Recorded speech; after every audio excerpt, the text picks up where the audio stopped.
Like, are we getting the surgical masks for the hospitals, which are different with a shield and all that? Or are we just getting the N95s or? So we're getting all the above. So we're getting face shields, we're getting surgical masks, and we're also getting N95s. All right.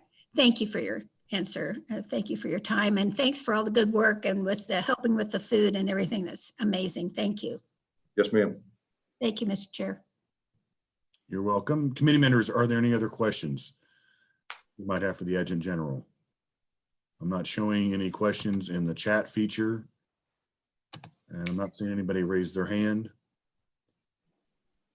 All right, well, Adjutant General Weishar, I just want to thank you for your time and your diligence with this matter. You actually assumed this position in the midst of this.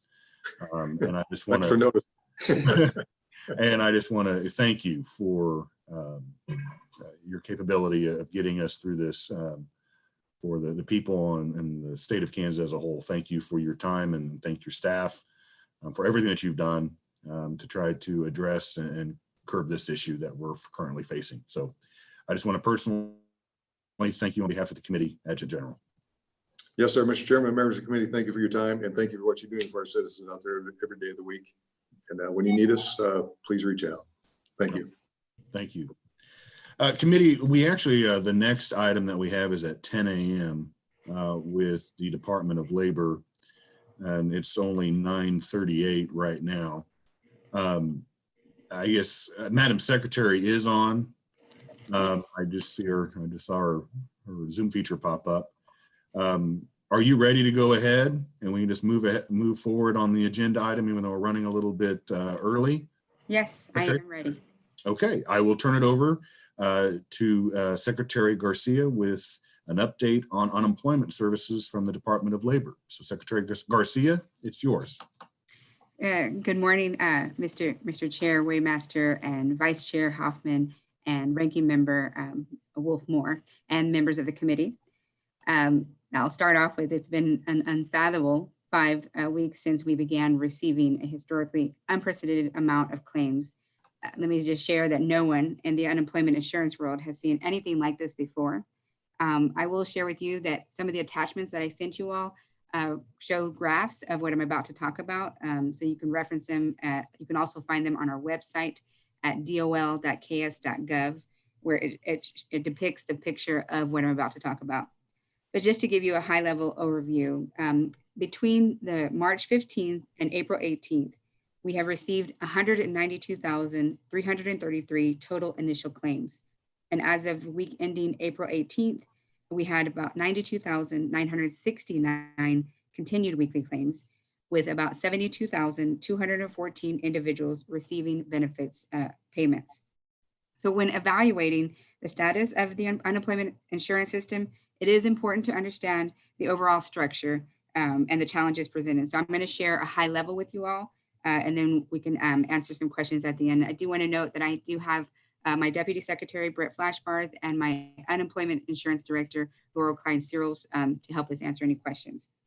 But when evaluating, as has been discussed, the primary processing tool for the UI system is a legacy mainframe system. While reliable, the mainframe systems do present challenges, and specifically the ability to rapidly respond to numerous changes at once in an extremely difficult time. So in the current crisis right now, my Department of Labor IT staff are tasked with a few things of implementing. First, implementing the removal of the waiting week. Thanks to you all for passing that. Second, the extension of the Kansas benefits from 26 weeks to the 16 weeks, that was with the legislature. And then third, a federally funded increase of benefits of $600 per week, as you heard, I went through yesterday. And then in the additional 13 weeks of federally funded benefits for certain qualifying claims. So these changes all utilize the same payment file. So those changes must work in concert with each other. And this requires painstaking code review and testing. So on top of that, the ability to utilize additional outside resources is limited due to the unfamiliarity with our system, the mainframe environment.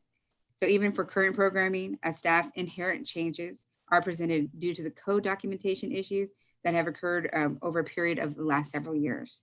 So on top of that, in addition to the mainframe, the Kansas Department of Labor also utilizes the Internet environment and Siebel case management functionality. So what that means is basically the distinct environments of our previous modernization efforts that have increased functionality in certain areas is still rocky. So however, they are not a comprehensive technology stack and have not been upgraded and maintained over time. So the result of that is an unemployment system that is extremely vulnerable to the systems of massive data like we're experiencing today. And technology changes around the mainframe. The code is not flexible, and this means it takes more time to put in any changes into production. So as a result, my team must expend considerable resources trying to keep the system from crashing, and this includes a multi-day effort to address issues like a software known as Rocket that links the web environment to the mainframe. And when we installed the Rocket back in 2015, this replaced an even older, less reliable technology that was called Attachmate, and that performed the same function. There was simply nothing included in that project or design to prepare us to handle this amount of data that we're currently needed to go and was required. So due to around the clock efforts by four groups, that's my own Department of Labor IT team, the OITS staff, outside contractors and other vendors, the website is maintaining the ability to file claims. But we are constantly monitoring the situation and evaluating the additional options to ease the data burden on our existing infrastructure. So this is an opportunity I see for us. So I'm inviting us to partner the legislature, my agency, to work together on a solution to help our Kansans by investing in modernizing Kansas and building a better system. And we can do this in partnership in moving forward to respond to the current crisis while also being proactive in preparing for a future crisis. I say by doing this, we can better position our state to be prepared for the next state emergency, whatever that may be. And is especially important as we evaluate the longevity of COVID-19 and its impacts, as we were just discussing a few minutes ago, if there could be a potential second wave. And about 20 years ago, I do want to give us Kansas kudos. We were amongst one of the first in the country to actually launch the ks.gov technology, which was a result of a public-private partnership. And I am confident that we can utilize this one successful model to do this. So in addition to the challenges that are presented by the IT infrastructure, I want to share with you what's going on with the UI contact center, our unemployment contact center, which was not adequately staffed for the historic levels of claims that we are now receiving. The administrative costs, it's important to know, of the employment insurance system are federally funded. And because the federal funding links to the unemployment rate, when claims are low, they have been low, which have been low for the last few years, the administrative funding goes down dramatically. So the underfunding of the unemployment insurance system has been a consistent area of concern over the last few years from like the National Association of State Workforce Agencies, which every state is a part of, including Kansas. And the number of customer representatives in our contact center were in the low 20s when we were on the onset of this crisis just 5 weeks ago. So this problem is simply one of basic math. But I will share with you that we have taken multiple steps to increase the number of contact center representatives. And I will expand on this in a moment. That is also another attachment at the end of my testimony sent to you. It is important to understand why there is no easy path to rapidly increase the number of customer service representatives available. So first, I'd like to share the unemployment law is complicated in normal times. And we are now adding multiple law changes and program enhancements at the same time that it must be learned. And second, the lack of coherent systems outlined previously creates numerous challenges for frontline workers. So our customer service representatives must navigate between both a mainframe system and a Siebel screen while taking a call. And you should see the multiple screens. It is a lot of multitasking. These screens are difficult to learn and make customer service less efficient. And then also the normal training class for a CSR takes about 4 weeks, and a classroom learning followed on top of that by close monitoring of a one CSR once they're on the floor. So there is no simple way to hire 50 customer service representatives and have them start immediately working claims the next day. So this issue has also been exacerbated by a finite number of supervisors and training staff to work closely with the CSRs and ensure that they are not making mistakes on claims and it only increase the workload. And finally, an effort to increase staff must also navigate the challenges of keeping our workforce safe through the social distancing that we must practice and working from home, which are the same challenges that are currently leading to the unprecedented numbers of our unemployed workers across the country. I will share with you that the U.S. Department of Labor has authorized states to ignore their previous restrictions on utilizing private contractors to assist in the unemployment claims process. But even if the Kansas Department of Labor had hired 100 private call center workers to assist, those workers would still have to receive detailed training on the unemployment insurance and technology systems that support the program. So again, those workers would have to be supported by a number of experienced supervisors and trainers that don't exist right now. So where private industry could potentially have provided assistance would be in lower skilled virtual contact center that provided informational services without the knowledge and expertise to do the actual work of claims. So I will share with you that my agency at the Department of Labor, in partnership with the Office of the Governor and the Department of Agriculture and the Department of Commerce, we've utilized such an approach by standing a virtual contact center through Amazon. And with the additional what we call triage contact center, our number of intake representatives grew well over 100. And since then, we continue to increase staffing by hiring former employees to assist not only with intake, but also with some of the back end processes necessary to operate our system. However, instead of utilizing private sector employees as allowed by the recent federal guidance, we have used our very own Kansas state employees who are currently considered non-essential workers. So now moving forward, I'm focused on long-term staffing solutions, which I'll share in a minute. But finally, the last section I know you all asked is what the CARES Act overview. So I can provide that detailed update on that status of all of the federal programs. The CARES Act, as you all know, was just signed on March the 27th, and the law included a number of provisions on various topics, including unemployment insurance, such as 8 different items. I'll list the 8 and then I'll go into detail of them and then we can answer your questions. So the 8 programs included in the CARES Act, which is about 800-page law, was the 8 programs start with 1, the Pandemic Unemployment Assistance, which is also known as PUA. 2, the Emergency Unemployment Relief for Governmental Entities and Nonprofit Organizations. 3, the Federal Pandemic Unemployment Compensation, also known as FPUC. 4, the temporarily full federal funding of the first week of compensable regular unemployment. 5, the Emergency State Staffing Flexibility. 6, the Pandemic Emergency Unemployment Compensation, also known as PEUC. 7, the temporary financing of short time compensation, STC payments in states with STC programs. And 8, the grants that support those programs. So let me go into detail of what each one is at a high level, and then we can answer your questions.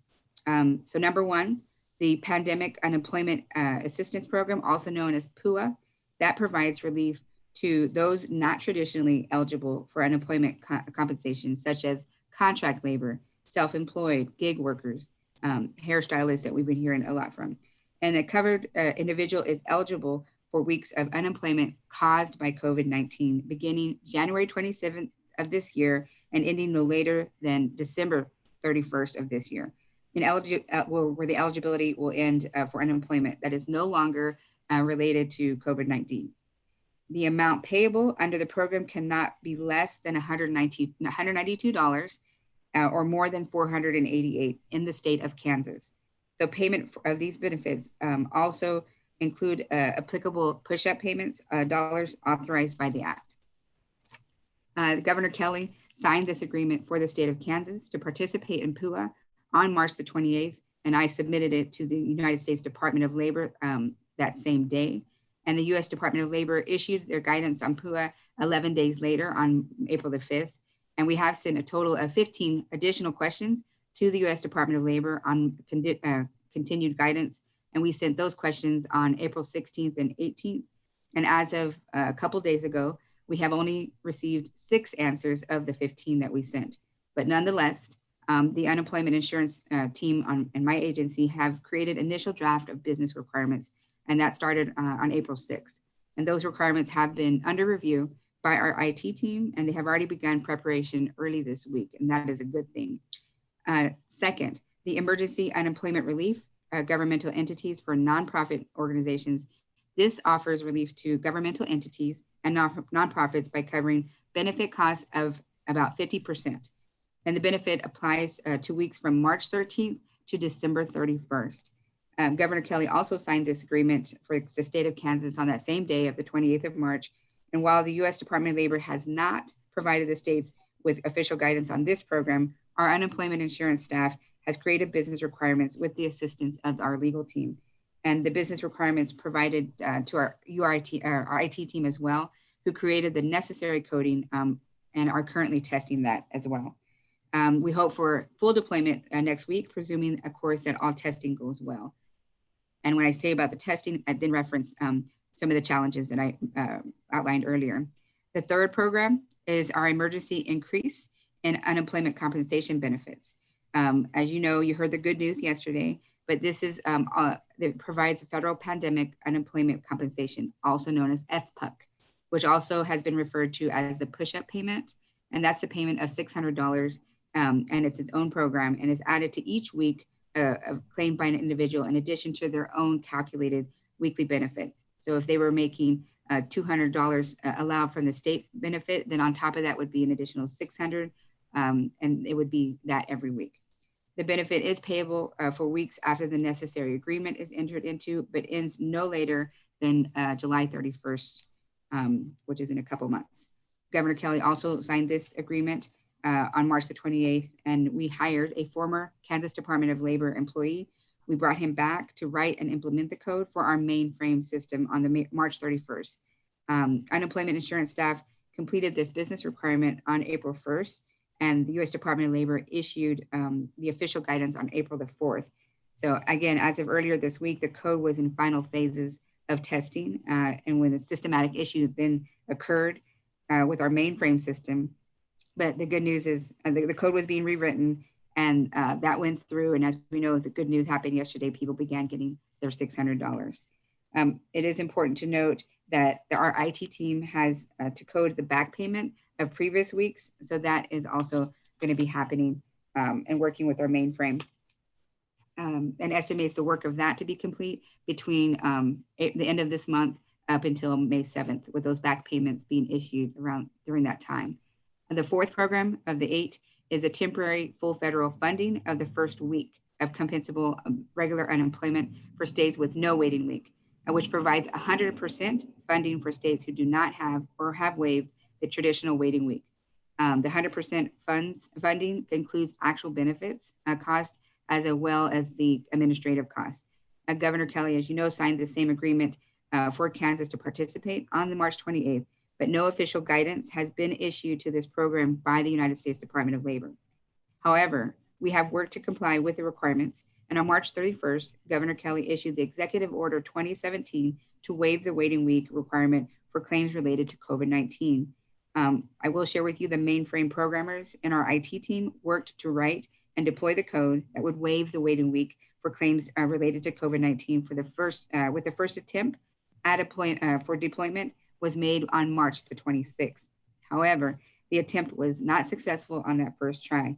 And after numerous attempts to fix the issues by the mainframe team, with the assistance of our unemployment insurance team, there were still claims in which the waiting week has not paid out. So on April 21st, earlier this week, a scan had revealed the waiting week had not paid out for a particular about 585 claims. The mainframe team will continue to work with our unemployment insurance team to address this issue in our as our fiscal team will work to receive the reimbursement from the U.S. Department of Labor on these costs. And then fifth is the emergency state staffing flexibility. And this lifts the usual merit staffing requirements that apply to unemployment insurance through the end of this year on December 31st in order to facilitate quick hiring and rehiring of staff. And I shared with you earlier too, this is the last page of what I sent you all in attachments. It's the blue page, and it shows the timeline of when we had is the infographic. So I will share with you what, at a high level, what that was. When we started the week of March 15th, we had only about 20 people in as intake representatives in the UI division, and they were answering the phones there and began getting, that's when we started seeing all the phone calls. And then after that, during the week of March 22nd, I acted quickly and started hiring and bringing back previous staff who would do help in the intake. And then that pool of people were from our own internal staff who were internally promoted. So they were already with us, thank goodness.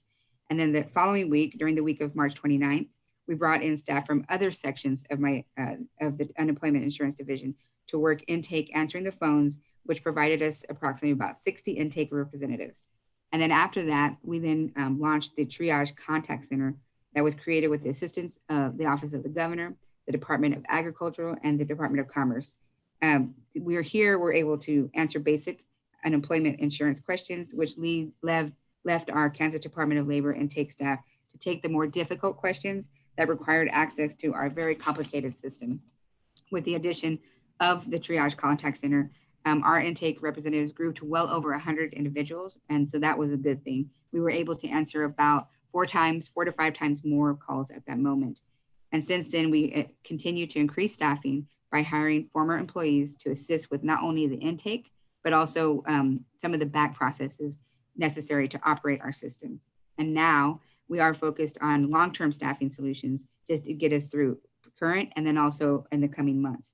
So we have a plan to hire consecutive intake classes that can be trained while still social distancing. And I will share with you the good news that we have already started one of those teams, are interviewing as we speak this week.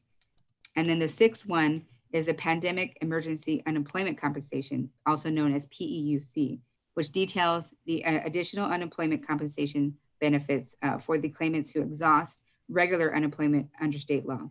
And this program is optional for states, and states wishing to take part have to enter a necessary agreement with the Secretary of the U.S. Department of Labor. And also, to be eligible, the individual must have exhausted all rights to unemployment compensation otherwise already available under state and federal law for the current benefit year. So eligibility, I'll list out the eligibility pieces for PEUC, requires the individual to 1, to be able to work, 2, available for work, and 3, to actively seek work. However, the eligibility to determine under the same flexibility provided by the U.S. Department of Labor is already in place due to COVID-19. So this benefit is available upon the execution of the agreement through the end of this year on December 31st. So individuals are eligible for payment at the same weekly benefit amount they had for regular unemployment, but it includes the push-up payment as well if PUEC is paid during the push-up eligibility period, which ends on July the 31st. I will share with you also that Governor Kelly signed this same agreement for Kansas to participate on the same day of March 28th. The U.S. Department of Labor released guidance on PEUC on April the 10th later on, and the unemployment insurance staff at my agency completed the business requirements on April the 13th. Now our KR department IT team is taking action on this project and requires the mainframe programming. And as I shared with you, the mainframe programmers have been focused on our previous mentioned efforts. And then the second to last program, number 7, is the temporary financing of short-time compensation, also known as STC payments in states with STC programs. That provides 100% of reimbursement to states for benefits paid under the state's STC program. The reimbursement may be made up for a maximum of 26 times the weekly benefit amount. And in Kansas, this program is referred to as the shared work, which I will share that I am happy a lot of our employers in Kansas have been taking advantage. It is an employer business owner can use this shared program in lieu of a temporary total layoff of employees. It allows for a partial work week and partial unemployment benefits for employees. And so it's not available for seasonal layoffs. And as you know, Governor Kelly also signed the agreement on March 28th. We do plan to seek reimbursement for weeks after enactment of the act through December 31st of this year, which is the maximum time period for which reimbursement may be sought under the federal law. So however, we may have not received guidance from the U.S. Department of Labor at this point, but we do continue to operate the program in accordance with current state law of Kansas. And then the last program, number 8, is the grants for short time compensations, STC programs, in which provides the administrative grants to states that enact STC programs or promotes and assists enrolling employers in existing STC programs. I will share with you the amount of that. The total pool of grant funds available is $100 million. The pool is subject to allocation as provided for under federal law, and Kansas will seek these grant funds when available in order to promote our shared work program. I will, oops, I lost my last page. I want to thank you all for your partnership and all of this. Our legislative director, Julie McGinney, has been sharing the toolkit with you, the legislative toolkit, where it's easy to copy and paste, share some of the infographics that we've been doing on our social media. And I want to be able to continue to serve as a resource to you all. I'd like to stand for any questions. And as I stated, I have a couple of my staff here as well to answer some of these. Thank you, Mr. Chair. All right, thank you, Secretary Garcia, for actually giving us quite a bit of information in regards to the unemployment assistance through the Department of Labor, because I think all of us have been fielding a lot of questions from our constituents since this pandemic has broke out, and a lot of individuals, especially in my area of the state, where you have the oil industry that has been dramatically just hit really hard in regards to price. And we're seeing a lot of individuals in that particular industry file for unemployment claims. Actually, yesterday, I was just talking with a restaurant owner in Mankato, and they were having some difficulties. Obviously, one of the other questions that has been circulating the last couple of days is that $600 push-up payment, where the federal delegation had said that the money had been received by the state of Kansas. That money had not been allocated to the individuals who were filing for unemployment. In your description of everything that's been going on with the Department of Labor, is it safe to, I mean, I'm assuming the reason why is because there was a coding error. And so we were working through that. And this last week, that coding error has been taken care of.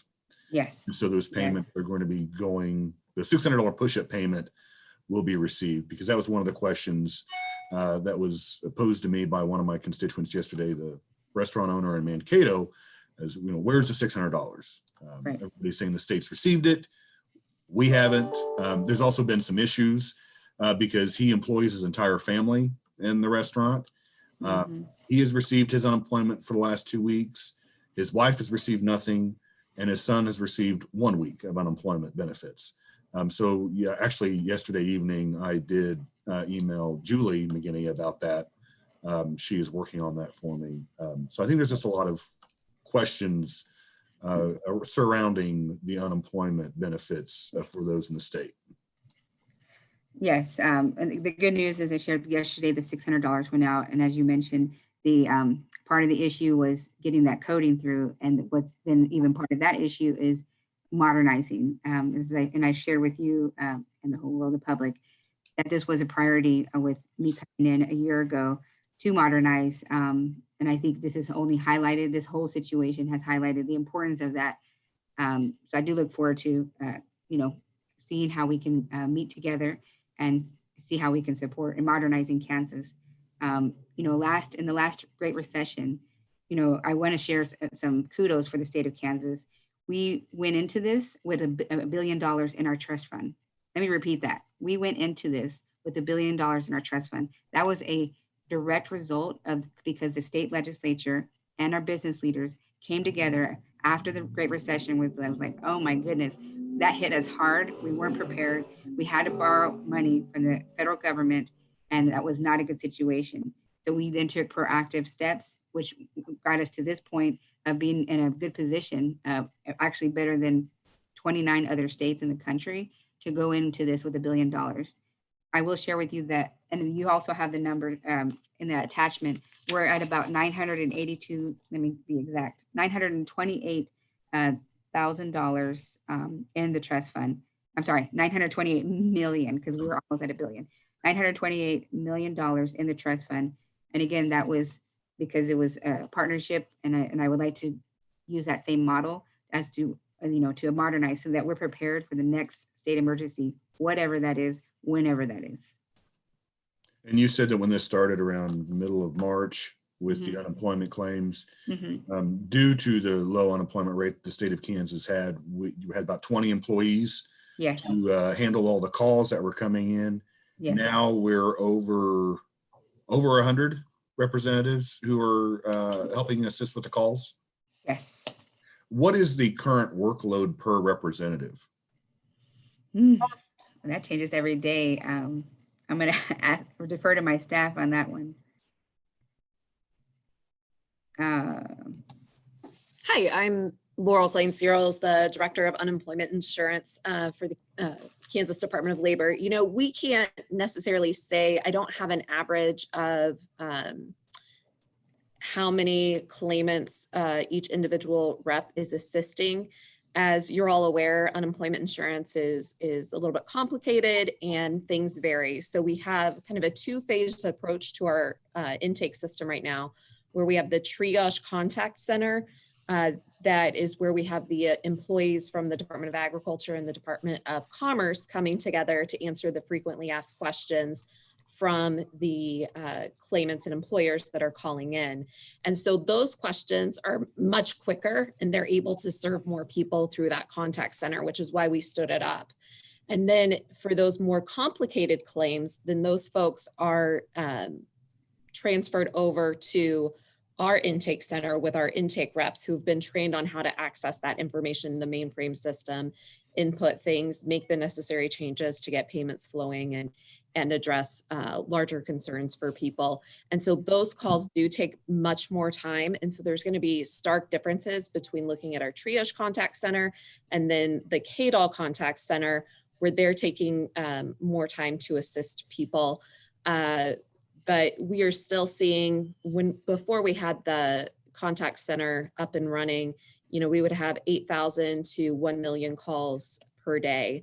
And unfortunately, we were not able to serve the number of Kansans that were calling in. But with the advent of the triage contact center, not only did we add additional representatives on that line, we also added different queues on there with some messaging that if you have a question about the federal legislation, you can press whatever number and you get all that information. So we're getting people served through that. We have a technical queue set up where those people do nothing but reset passwords and PINs. So that's set up. So the workload per representative is going to vary depending on which queue they're working. Right. Thank you, Laurel, for giving us an update on that. In regards to the pandemic unemployment assistance, I think there's been some confusion, namely with the self-employed, because normally they wouldn't be available for unemployment benefits. So what is the process for self-employed individuals to file underneath the pandemic unemployment assistance? I'm getting a lot of questions on that because I don't know if there's a certain pathway that they need to follow, or if they follow under this particular guideline that was passed by the federal government. I'll start off, and then Laurel, if you want to add on. So the PUA is also a brand new program. It's also modeled after DUA, which is the disaster one. And the last time we used something like that was during the last tornado. We are in the process, as I shared, starting with that development this week. The process of starting off with is to first apply on our website at www.getkansasbenefits.gov. And then you have to be denied first in order to qualify. Once you're in our system, you don't have to do anything else. And then we'll be able to do follow up. And we're in those process of those steps and be sharing also with the public what that will look like over the next 3 to 6 weeks. Laurel, is there anything else you'd like to add? Yeah, just to add a little bit more context, when Secretary was talking about it's based off the DUA program, the Disaster Unemployment Assistance Program. It was last used during the Greensburg tornado. So we know that's been many, many years ago. And at that time, we had KDOL staff travel out to Greensburg with paper applications that folks would fill out. Then we would come back to Topeka, input the information into our mainframe system based off these paper applications. Well, when we went to set up the PUA program, when the guidance first came out and model it after the DUA program, what we found in the years that have passed is we no longer have staff that are able to utilize and update that section of the mainframe. So then we were forced to create a completely new way to process these claims, which our IT team is working on right now.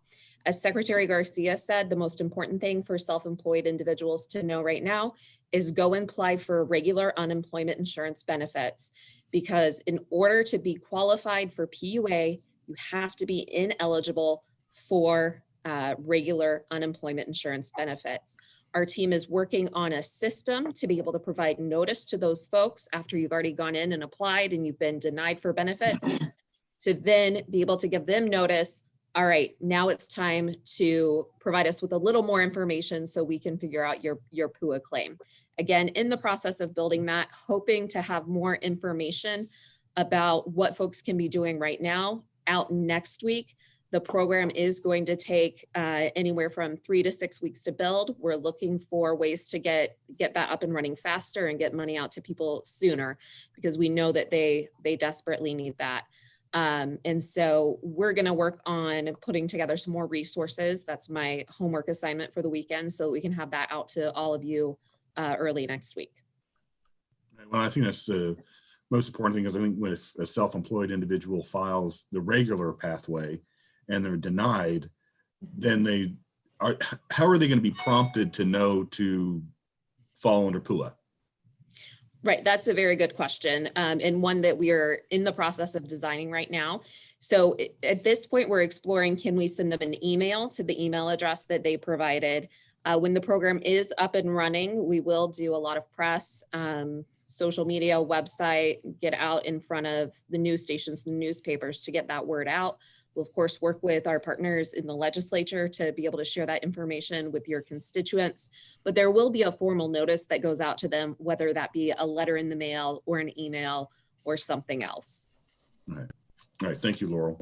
I'll go ahead and turn it over to other individuals. Representative Wolfmore, you had a question?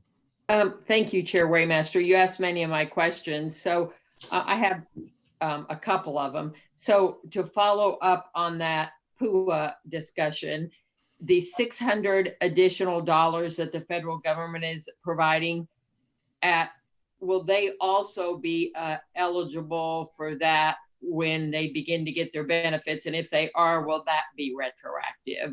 My first question. Yes and yes. Okay, so will they get the whole 600, or will it just be a portion of it, or how? Do you know the answer to that question? It is this whole 600, yes. Okay, that's great. My next question, you mentioned the shared work program. That's really important to a lot of people in Kansas City whose hours are being cut. Is that available now, or is that something you're still working on? It is available now, and we've actually been on a lot of Zoom calls with a lot of the business community leaders. And Laurel actually has been really active on that. So Laurel, would you like to add anything else of that activity?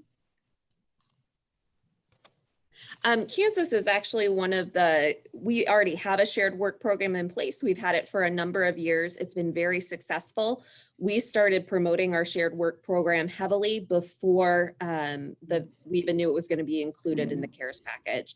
And it has been a very useful tool for businesses. Okay. And then my last question, I think, is, I've had several questions from people. They want to do, if they don't think their job may come back at some point, they're wanting to do online training.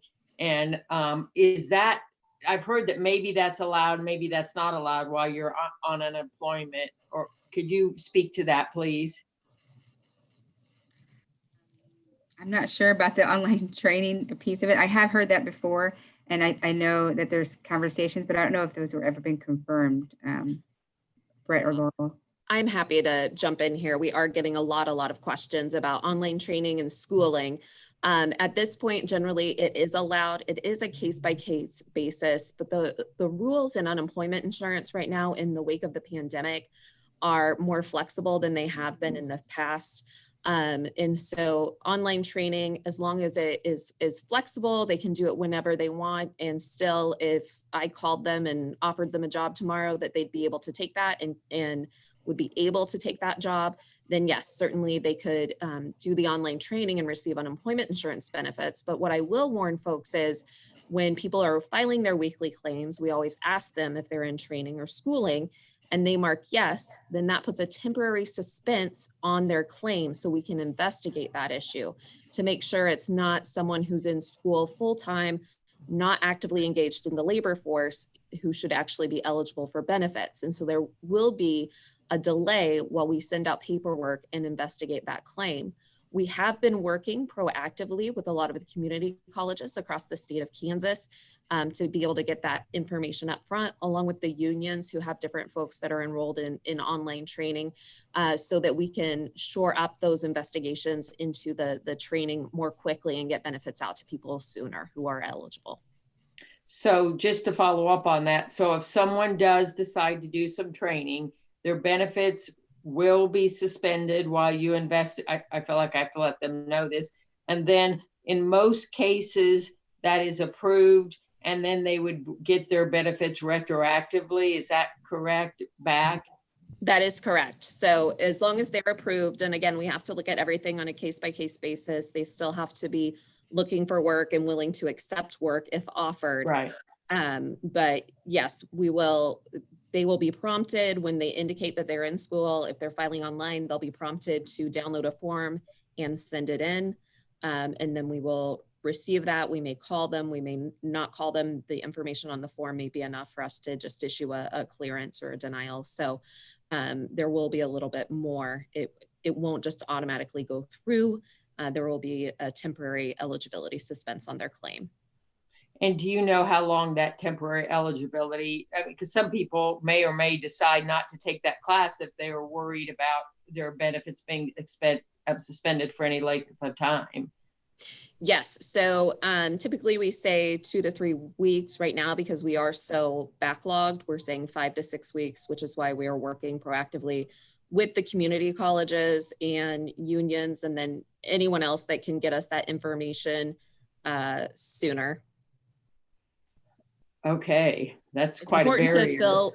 Yeah, it's important that people fill out those forms. So prior to being the director of unemployment insurance, I worked in the Office of Appeals as an appeals referee, and I cannot tell you the number of cases that we saw just because people did not send in those forms. If we don't have your schooling form to be able to make that determination, your benefits will be held up indefinitely. So important to communicate with folks to fill out the necessary forms so that we can make a determination as soon as possible. We have some additional barriers that Secretary did not speak about, but we receive all these forms. And so we're receiving so much mail and documentation electronically now. And our department that processes that, I've added additional staff to that department as well to be able to process it, but I have a limited number of scanners that are outdated, and I was in the process of getting them new equipment as the COVID crisis hit. So the good news that I got yesterday is that 6 of those new scanners are coming in, and that will speed up the process of getting that documentation into my adjudications department so that they can get those determinations out sooner. So then hopefully next week I have the new scanners up and running and I can give you a shorter time frame than up to 6 weeks. Okay, thank you very much. Thank you, Mr. Chair. Representative Sutton. Thank you, Mr. Chair. I had to figure out the unmute button there. All right, thank you for being here, Secretary Garcia. I do have a question. Actually, I have a couple of questions, but one of them I will probably leave to someone more qualified, and that's just as far as hiring long-term employees for a short-term issue when it could have been outsourced. I think that there could be some challenges with that down the road, not right now, obviously, but down the road. But the first headache that started being generated for me here was regarding the legacy mainframe system. I know that in 2004, we gave bonding authority for $21 million. And in 2011, we appropriated $26 million for the upgrading of the system. Now, please tell me that in 2011, we weren't buying a mainframe. Where did it go? What did we do? My deputy secretary, are you on? I think I can't hear you. You might have to take your mute off. My deputy secretary has been with the agency since 2005 and has helped me with that timeline. Oh, here he is. His mouth is moving, but can't hear you. Okay, so to my knowledge, I don't think we can hear you. Anyone need to unmute him or the deputy secretary? It's his name is Brett Flashbar. Oh yeah, there you go, Brett. He's unmuted now. Can everyone hear me? Yes. We Now. can hear you. Okay, great. So that's an excellent question. And I don't have the entire budgetary history. KDOL did do a modernization project from roughly 2002, 2003 to 2011. And the cumulative figure that's most cited on that is $47 million. That included a mix of bonding, as you referenced, as well as what is known as federal READ Act dollars, which require legislative approval. That project resulted in a lot of different technology upgrades that did improve functionality, but the ultimate goal of that project, to your point, Representative, was to get to a more modernized technology stack, which would what we would be considered getting off the main. Okay, but that project never came to full conclusion. So at the time Secretary Garner exited office, the project was still ongoing. That project was halted for the most part by Secretary Brownlee. Her administration, I think she took some different direction in terms of what she wanted to do with modernization. I don't have a full study or anything that shows where we were at in the project and how close we would have been. My understanding is we were pretty close to being off the mainframe for tax, but that benefits, we were still a bit of a ways out. And then since that time, different administrations have made kind of different attempts to try and see what those next steps were in improving our technology. And unfortunately, none of those efforts have fully come to fruition. So as Secretary Garcia put in her testimony, going into this crisis, we had a pretty vigorous modernization effort in place in terms of studying the issue, traveling to other states, doing feasibility studies, looking at possible financing. But obviously that project was not able to be commenced or concluded prior to the onset of the public health crisis. Okay, so if I'm understanding correctly, we spent $47 million on a bunch of half projects that never got completed. Yeah, I mean, I would hate to summarize it. Kind of, it's complex on that because there's a lot of things that were involved with that. I will say these sort of modernization projects, Kansas is not the only state in this position. These sort of unemployment insurance modernization projects have not had a great success rate. And there's been a lot of effort put in by the states, the National Association of State Workforce Agencies, and the United States Department of Labor over the last several years to try and improve in that area. Obviously, funding is an issue. Many states tried to modernize around the same time Kansas did, using READ Act money and other funds, and the success rate on those projects was not very good. So Kansas is not unique in having modernized. Some states modernized, but then couldn't afford the technology or maintain the technology that they had. So there's been a lot of effort in this area the last few years at a national level, but there was a lot of challenges involved, from funding from the federal government to just the complexity of these modernization projects. And I will add, so I just knew the high level because I was in the legislature during that time that the first one was started, and then we had the recession. So obviously we had to put that on a project on hold. And then it was after the recession that was going to do a pickup, but then the vendors were terminated. And then my predecessor did do, like I said, what I referenced in my testimony in 2015 was a rocket piece. But again, all in my opinion, when looking at that timeline, that was like, again, band-aids because it never got us off the mainframe. But as my deputy secretary mentioned, a lot of states are in the same boat. I will share that I have been speaking to my counterpart in Missouri, the Secretary of Labor there, and Missouri is one of the few states who has modernized. And one of the things Hey, I'm live on Legislature. you know, my biggest piece of advice is as you move off to the mainframe, get into the cloud, so that what we're seeing here is immense amount of on our website, which is we're trying to prevent it from crashing, which makes things slower and lag, which has led us to all of our claimants not being able to get their money on time. So again, at the high level, it highlights the importance of modernizing. All right. I will. You understand the frustration level that I'm feeling here when I hear we're not able to achieve what we needed to achieve because of an antiquated system, but the money has been appropriated, and so it frustrates me, and it makes it difficult in my mind to justify appropriating more. I mean, I'm not seeing any return on investment here at all. And so it's frustrating to me. That's I know it's not you. This was before you. I'm not pointing fingers. No, I share your frustration. Trust me, I do. All right. Well, thank you very much, and thank you, Mr. Chair. Representative Landwehr. Thank you, Mr. Chairman. Couple questions. What are you guys able to do in regards to employers that were able to get the PPP, but their employees are saying, we don't want to come back because we make more money on unemployment? At the same time, that PPP is based on those employers coming or employees coming back. Yeah, that's actually an issue that came up yesterday. And Laurel, if you want to help me on that piece. Yeah, we are working through the issues that are created with the kind of the intersection of PPP and the unemployment insurance system.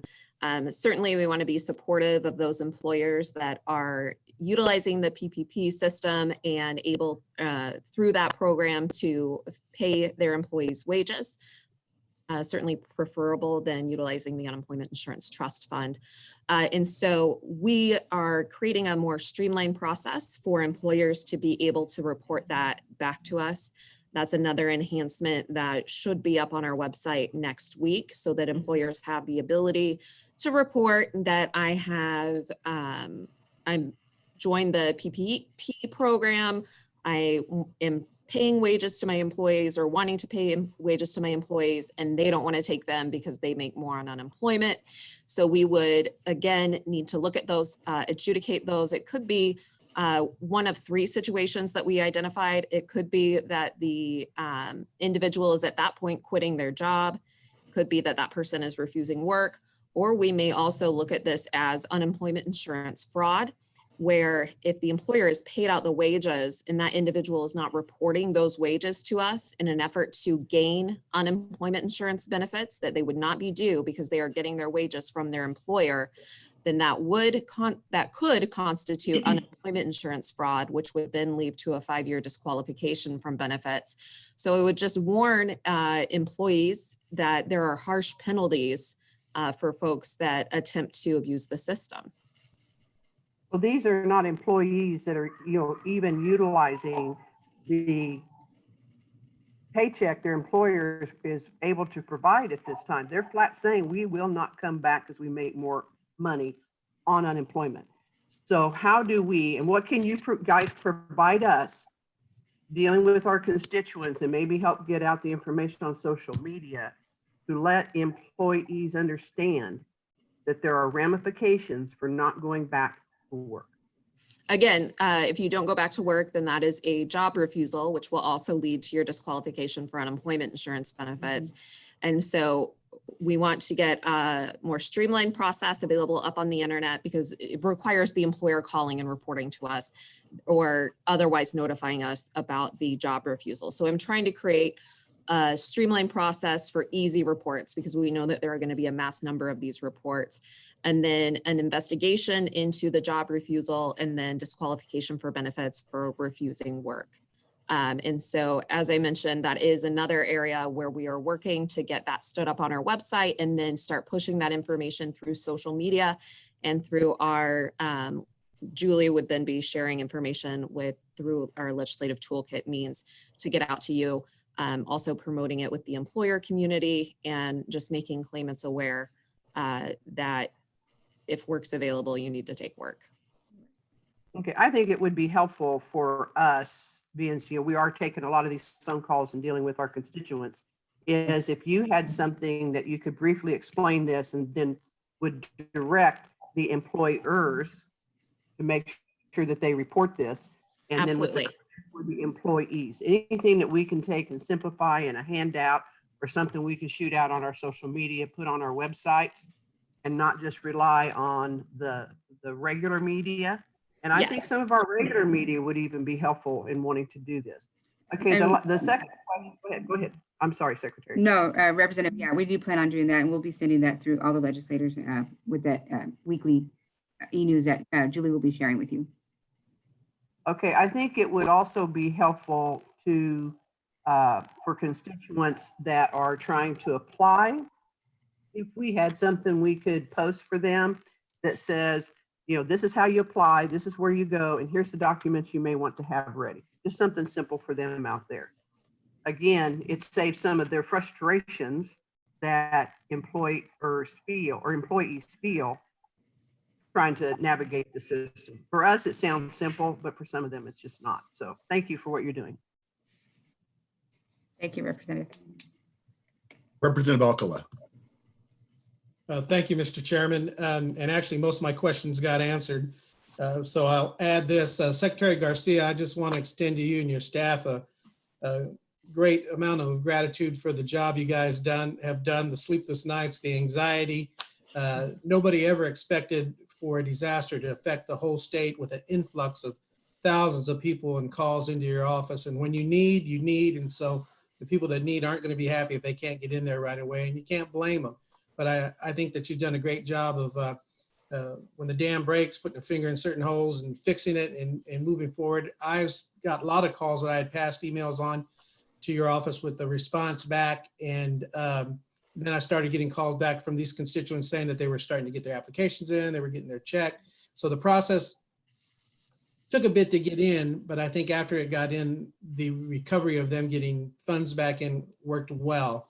And so I just want to tell you, congratulations to you. We got a long way to go. I know there's a lot of hard work ahead, but I think you've done a great job with what was left for you, and not blaming anyone. Nobody would ever expect this. When you think disasters, you think tornadoes, small towns, a small amount of people. Nobody would have thought it had been a state disaster. So in closing, that's what I would say. Thank you, Mr. Chair.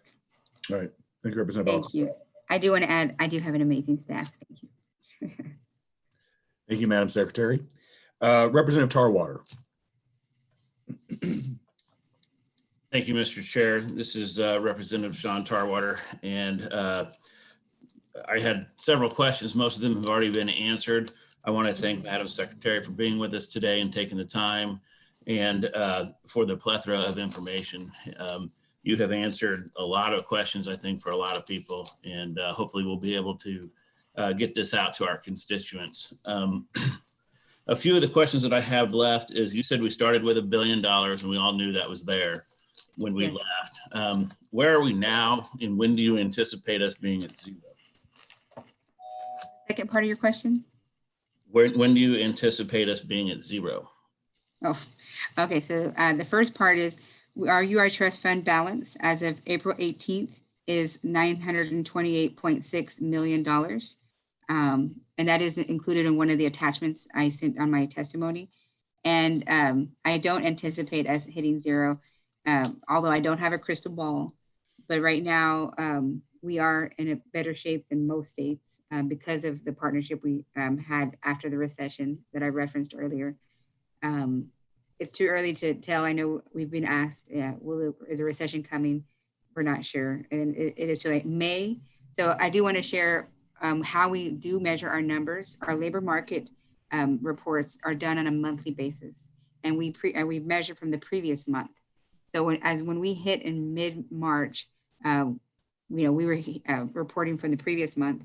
And then in April, we still wouldn't have gotten what started happening in March. So in May of next month, when the May report comes out, we will be able to see a snapshot. But again, it will only reflect what were the beginning part of this. So really the real-time indicators are the unemployment insurance claims that I've said it since the beginning. So we will see what the May report says, and we'll just continue looking at those numbers. But the good news is we do have sufficient funds in our trust fund, and hope it stays that way. Okay, thank you. And so I think most of us on this call hope it stays that way. The second question that I have is the feds came out with I guess an extra, is it 13 weeks or 16 weeks or something like that for people that have already exhausted their benefits in the previous years but still aren't working. Is that one of those programs that they first have to be ineligible on the state program and then you'll contact them? Or how do they file for that? And does that include the extra $600 or not? I'm going to have Laurel answer that part. Yes, that's a very good question. And we're working through the details of that as well. You're right. They will have had to have exhausted benefits in order to be eligible for the 13-week federal extension of benefits. And the $600 will be included. So that 13 additional weeks of benefits is for your prior weekly benefit amount. So whatever it was determined your weekly benefit amount in Kansas for your regular unemployment insurance benefits amount will continue for those 13 weeks. And then you will get the $600 on top of that for as long as that FPUP program is running. It's set to expire July 31st. Our IT team is working through the details on this. At the same time, they're working through the details in PUA. There's some interplay between those two programs that we're working out, where again, we have to identify how we are going to get people into this program versus PUA. What's the best mechanism for notifying people? And we are actively working through that as we speak. Okay, for the constituents that I have to call back on this, what is the timeline on that? Do they just need to sit idly by, or do I need to follow up every few days? Is this a couple of days or a couple of weeks or a couple of months? So the 13 weeks additional benefits will hopefully be a few weeks. I will again have a better sense of a timeline for that. At the same time, I have a better sense of a timeline for PUA. And so we plan to put out some guidance early next week. So I would hope to have that to all of the representatives again early next week to give you more concrete information to be able to provide for your constituents. That's one of our major frustrations here is we just feel like we're being held hostage by our IT team because we are so dependent on them and their work, and it is complicated work. I understand that, but I have people calling me and you have people calling you that need this money and need this money 3 weeks ago. And so we have to move forward, and we are actively moving forward and pressing for these programs to be up and running, but up and running well. So they tell me that we can't, I'm like, let's go. And they say, Laurel, we have to test. We have to make sure it works. So there's some push pull there, but hopefully within a few weeks, and then we'll have better information for you next week to be able to share. Okay, thank you very much. And my final question, I'm sorry, Madam Secretary, did you have something to say? Yes, no, I was just going to say, in addition to our IT working with our mainframe, our older mainframe, those challenges that mix in with that, the whole process is exasperated with that, as well as the frustrations with the guidance or lack of thereof from the U.S. Department of Labor is all a part of that mix. So we will continue to move in that. But I did want to extra note that Julie will be sending that, she's been sending the updates to all the legislators. We'll include some of that early timeline stuff next week. Okay. And then finally, the schooling form that you spoke of earlier, I have a constituent that received, I think, 1, maybe 2 weeks of unemployment benefits. She was a waitress, but she's also enrolled in a high school and she does the homeschooling deal now. So she had marked yes on her form on that, and she got kicked out of unemployment. Is that something that can be reversed, or is that only for colleges, or how does that work? So I'll jump in here, Secretary. That can be reversed. If she has completed the schooling form and is able to give that to you, you can get it to Julie Mangini, and then we will take a look and see if we can get it taken care of for you. So I'm presuming that you have Julie's contact information. I do. Thank you. I do. Okay, good. And then finally, Mr. Chair, is this the proper time to ask about the new workers' compensation issues that might be created, or is that a later time today? That'd be a later time today. Thank you very much. That's all I have. I'm glad we kind of went ahead and moved into this segment because Yes, now we're over. over our time allotted for what we had basically supplied on the agenda. But this is a very important issue. Yes. We all are having constituents who are having issues or concerns in regards to unemployment insurance. So I want to make sure that we are delegating the appropriate time for all of the members to ask questions. I have two other committee members who have asked questions, and then we'll move on to the next segment of our agenda. So first, it'll be Representative Rogers and then Representative Johnson. So Representative Rogers, you may ask questions. Great. Thank you, Mr. Chairman. Ken Rogers, 110th District. First, just want to thank you and the administration. We've had a lot of back and forth, but when I've had emails, and I use that email with my constituents that have had issues, I get an answer in 2 and 3 days. And even some folks are exhaustively working, getting hold of my constituents to help. So thank you for that. But I do have just a couple of questions. You talked about this, the $600 is probably the biggest thing this week. So you say it's going out this week. Does that mean it went out with this week's filing or midweek? And so next week, since we're doing the alphabetical? So the money started yesterday. So it hit some people's bank accounts yesterday, continue to hit tomorrow with people who had debit cards. If they haven't received anything, it would be at latest Monday, but it went in to effect yesterday. Another question. Thank you. Another question. Had several glitches of folks that have never filed for unemployment before, got maybe that first week, and then there was a glitch where they've missed one or two, or it says they're out of weeks already after week one. Has that glitch been fixed?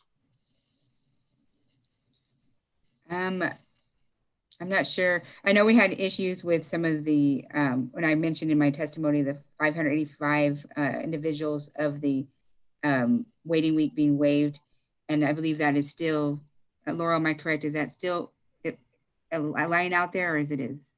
No, it is still out there. So we have, even though the waiting week has been waived, the mainframe does not want to cooperate, and it is still holding up some payments. Our team is continuing to work through that. We did have to kind of, we have 90% or over 90% of all the waiting weeks paying out. And so we thought it necessary to get those staff focusing on getting the 26 weeks out, getting the $600 out. So they have not been as actively working at those. We feel like it's better for us to be able to manually push those payments through when we are able to identify those waiting weeks that are not paying. It did create a glitch in our system though, when we are manually pushing those waiting weeks through, where then you look on your claim and you check your claim status, it shows that week is NA instead of being paid. They're also working on that. So that may be one of the issues that's looking like it hasn't paid, but the money should have gone out, and they should be getting it shortly. They were doing it electronically, and when they went into the system, it showed they were ineligible after 1 week already, and that. So there could be a whole host of different reasons someone could be ineligible. Hopefully, it's also when they were filing their weekly claims, asking them to download a form to complete and send in, so that we can address those eligibility issues.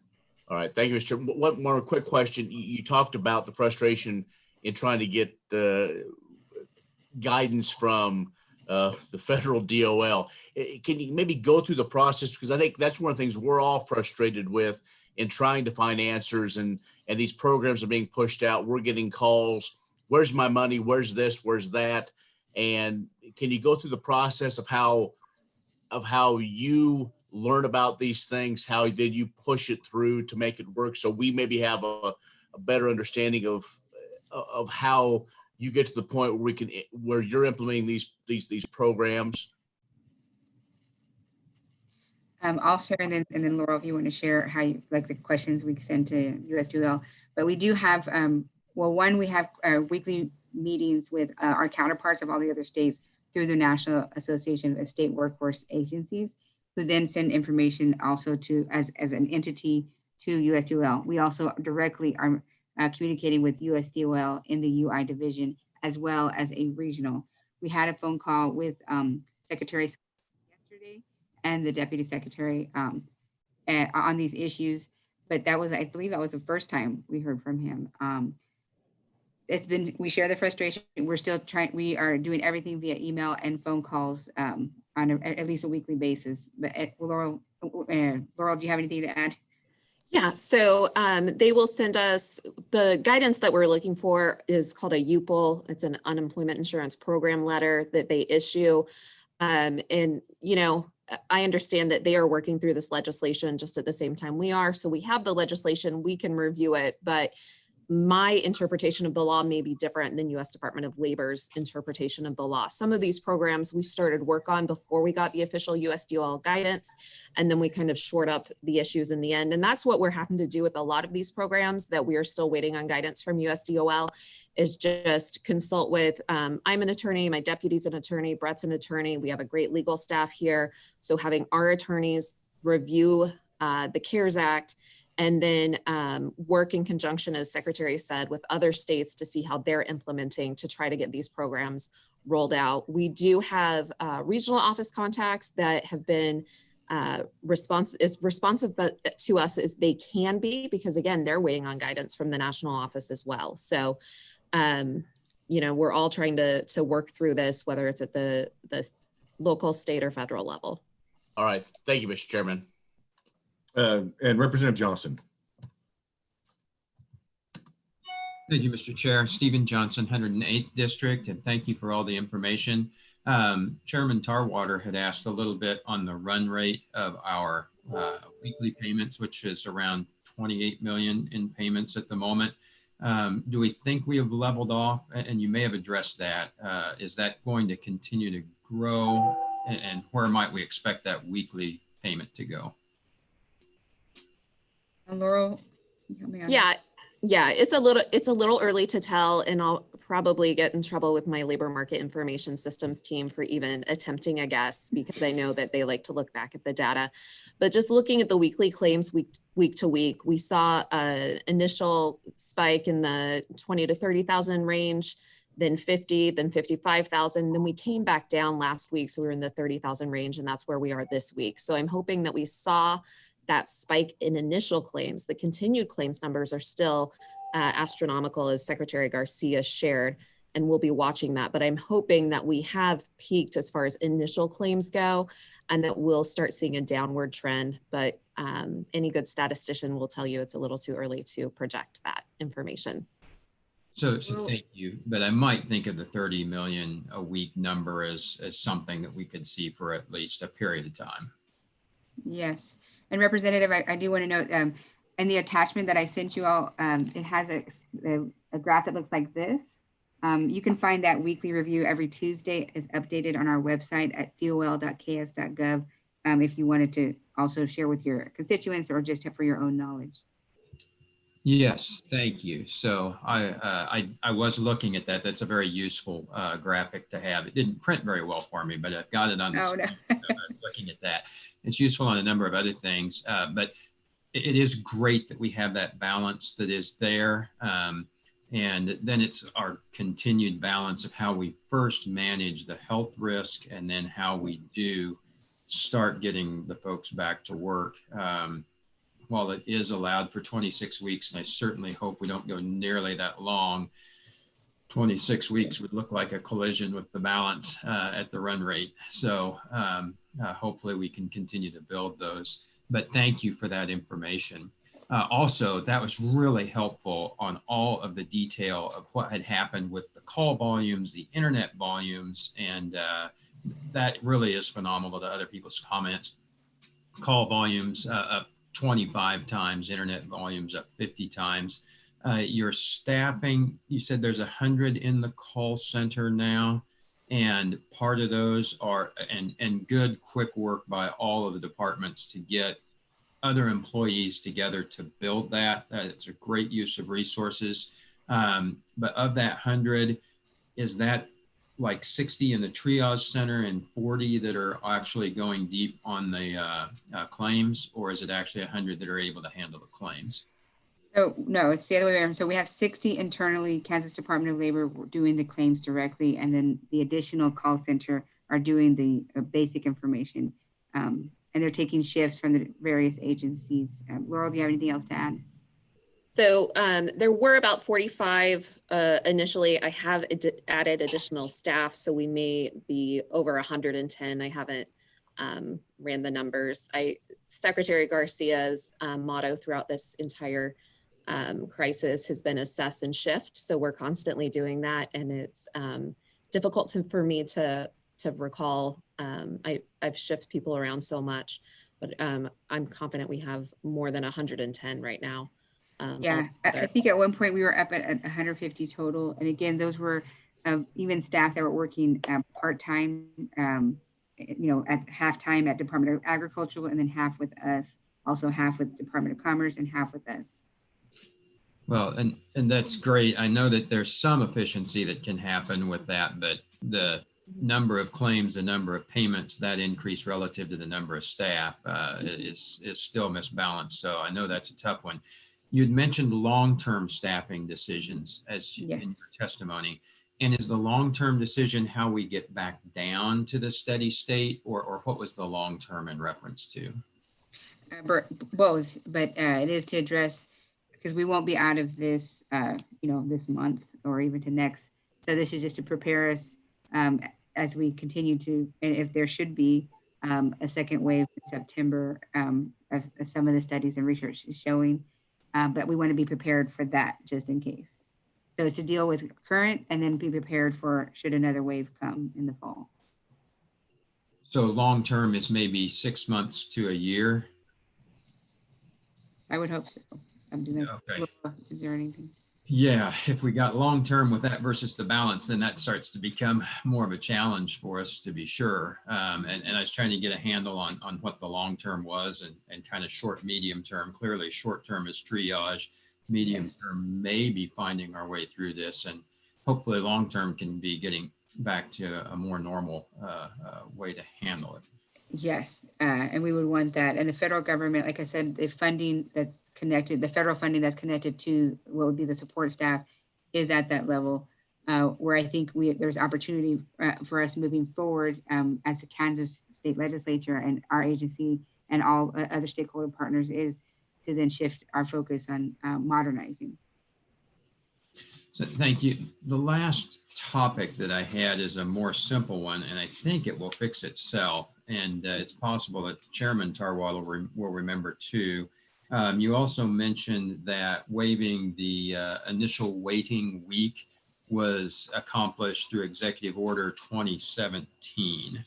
And I think that we had done that in legislation also, and I think most of the initial weeks will already be done, but I didn't know if we were now in a situation, if that executive order stands past May 1st, or any of those details with what had happened with the lawsuits, and if that was an issue. So you are correct that the legislature did act to make the waiting week payable on the third consecutive week of receiving unemployment insurance benefits, going back to January 1st, 2020, running through, I believe, April 2021, which was a fantastic measure. Unfortunately, the U.S. Department of Labor, in order for us to receive all of the funding available, said that we had to completely waive the waiting week and that making it contingent on the third payable week would not satisfy their requirements, which is why Governor Kelly implemented that executive order so that we could be able to get reimbursement from the federal government for that first week of unemployment insurance benefits. Okay, thank you. That's great. And is that dealing with emergency powers, or is that a separate thing with the executive order with regard to the May 1st date potentially. That was a requirement from the CARES Act that we had to include to sign the agreement.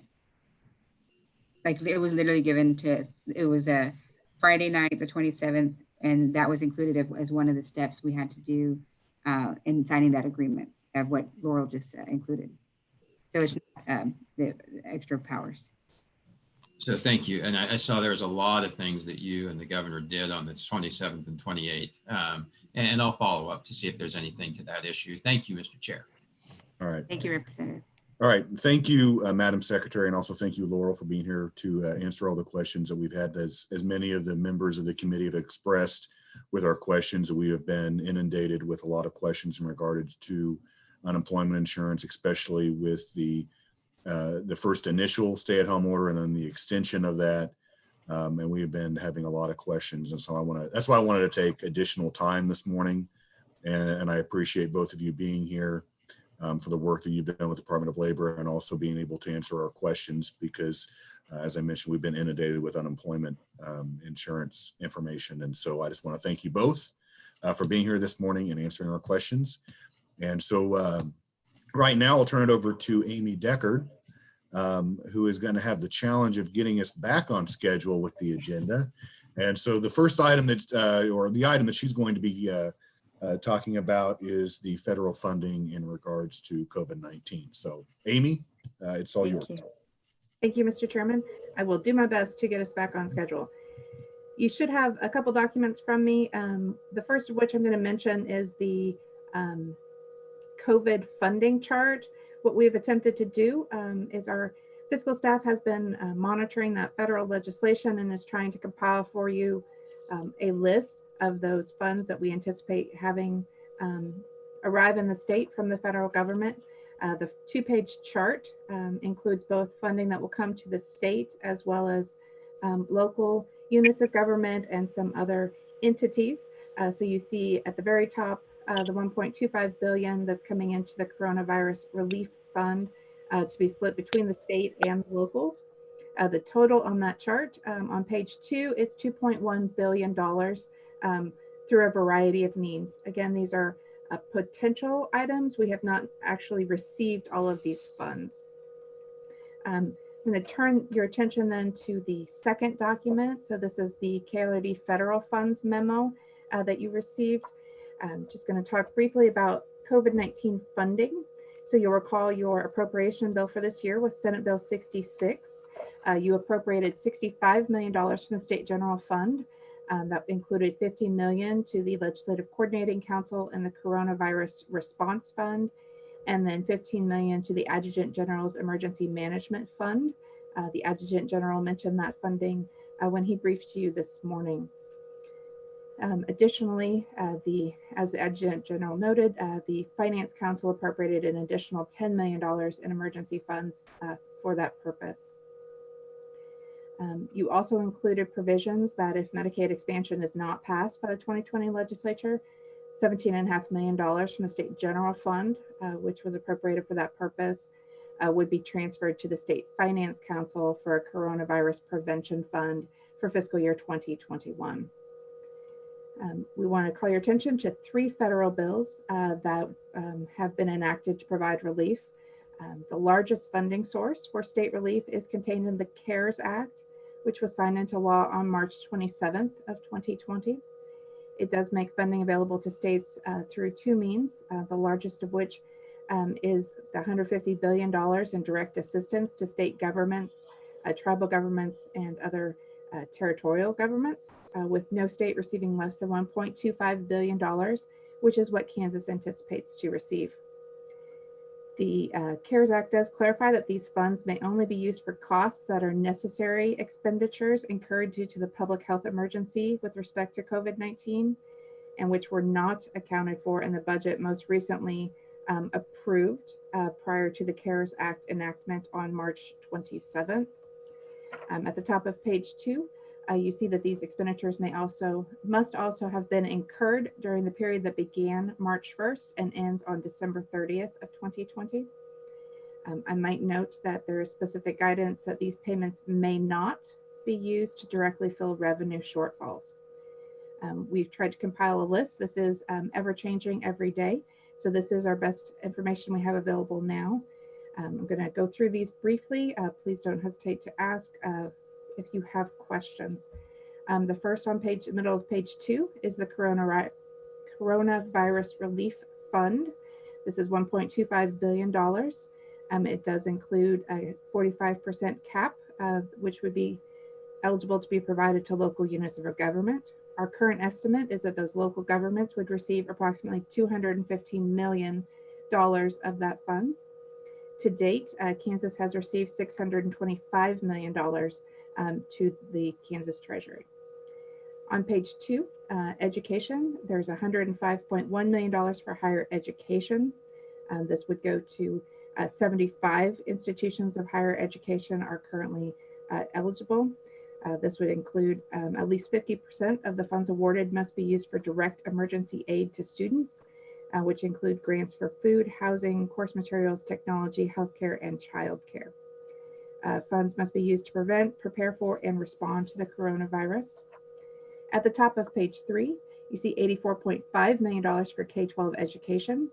This was part of the Education Stabilization Fund, the purpose of which is to prevent, prepare for, and respond to COVID-19.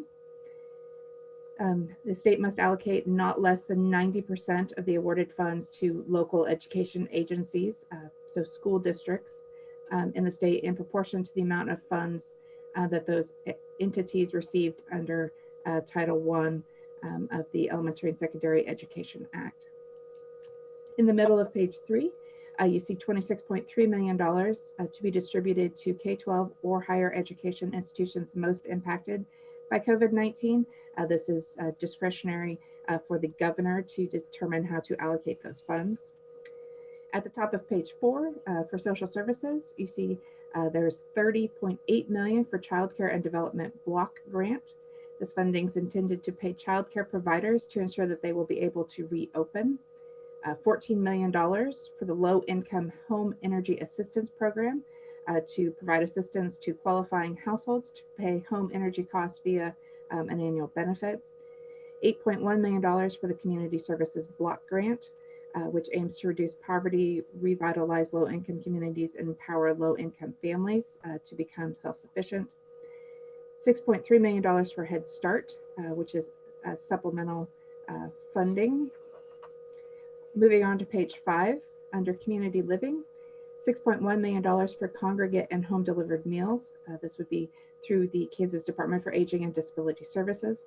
$1.7 million for supportive services. These would also be provided by KDADS under the Federal Older Americans Act in-home services program. Moving to page 6, under healthcare, $325.1 million for provider relief funds. These would be distributed to eligible healthcare providers to support healthcare related expenses or lost revenue attributable to COVID-19. On page 7, $16.7 million to community health centers. This is intended to support the ability of community health centers. These were awarded to 18 community health centers in Kansas as well as KDHE. On the middle of page 7, $12.5 million in CDC grants to help support the prevention, detection, and treatment of COVID-19. $1.3 million for hospital preparedness. These grants are designed to help hospitals prepare to deliver coordinated and effective care to victims. Awards went to both KDHE as well as the Hospital Association. On page 8, you see $6.7 million for the Emergency Food Assistance Program, $3.1 million for supplemental nutrition assistance for the Women, Infants, and Children, or WIC program. The bottom of page 8, economic development, $9 million for the community development block grants. Additional funding was provided to local entitlement zones, which you see listed on page 8. On page 9, under labor, you see $13.3 million for unemployment insurance administration. On page 10, Justice and Security, $6.1 million for the Edward Byrne Memorial Justice Assistance Program. These fundings can be used for 7 purpose areas: law enforcement, prosecution and courts, crime prevention and education, corrections and community corrections, drug treatment and enforcement, planning, as well as crime victims, and witness programs. Also on page 10, you see $4.6 million for election security. These funds are intended to be used to prevent, prepare for, and respond to coronavirus and its impact on the 2020 election cycle. I might call your attention to that this particular grant does require a 20% match from the state. Also on page 10, $1.3 million for emergency management performance grants. So these would help with the prevention, protection, mitigation, response, and recovery. These do also require state matching funds. On page 10, you see housing and homeless assistance of $5.7 million to assist with homeless assistance grants. On page 11, $3.5 million for public housing operations, $2.7 million for tenant-based rental assistance, $1.2 million for emergency food and shelter programs. On page 12, you see the last topic, transportation. This is $53.4 million for grants to airports, $52.4 million for Federal Transit Authority urbanized formula, and $38.8 million for the non-urbanized formula. I know I went through that fairly quickly, but happy to answer any questions and have the fiscal staff available to give more detail. All right, thank you, Amy, for going through that and giving us an outline of exactly what the federal dollars will be funneling through the state. Now, in your, I don't know exactly what page it was, but obviously we'll have discussion on this with Chris Courtwright when we have the new consensus revenue numbers that were actually released on Monday, which show 2020 ending with a little over $200 million in the positive. But then 2021 is about $653 million negative. But when these federal dollars funnel through, they cannot be used for a budget shortfall in regards to what we'll be facing in 2021. So I guess my question is that although they cannot be used to backfill a deficit that may be showing in the budget, when these monies pass through the specific entities, does that in any way alleviate some of the issues that we may be facing in regards to fiscal year 2021? Thank you, Mr. Chairman. I should note that one of the items that does help alleviate those issues is the increase in the FMAP rate. So for the Medicaid program, the federal law did allow for a 6.2% increase in the federal share, so increased FMAP participation. So those funds were freed up so that the state is able to decrease its expenditures. So that does already show on that profile which you mentioned. So the assumption that those decreased state general fund expenditures are accounted for is already included for those ending balances that you see. Otherwise, we are certainly looking to make sure that we've accounted for all of those, but generally the only one that is impacting that ending balance is the FMAP adjustment rate. All right. Thank you, Amy. Representative Wolfmore, you had a question. Thank you, Mr. Chair. This is Kathy Wolfmore. Amy, I have two quick questions, and I didn't hear you say it, and looking through that, I didn't see is there any funds available, or do you anticipate any funds available? I'm really worried about our long-term care facilities, both the skilled nursing facilities and assisted living, with what they're dealing with. I mean, it'd be just a catastrophe if some of those were bankrupted through all this. Are you aware of anything for that?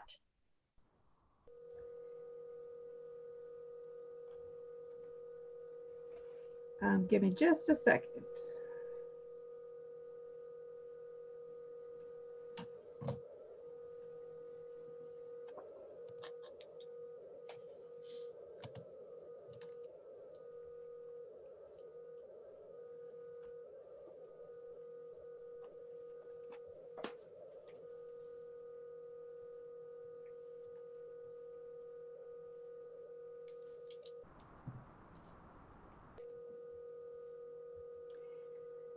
So we're not aware of any funding for nursing facilities that would flow through the state, but our understanding is that they may have received direct payments from the federal government under the CARES Act that were based on Medicare costing methodologies.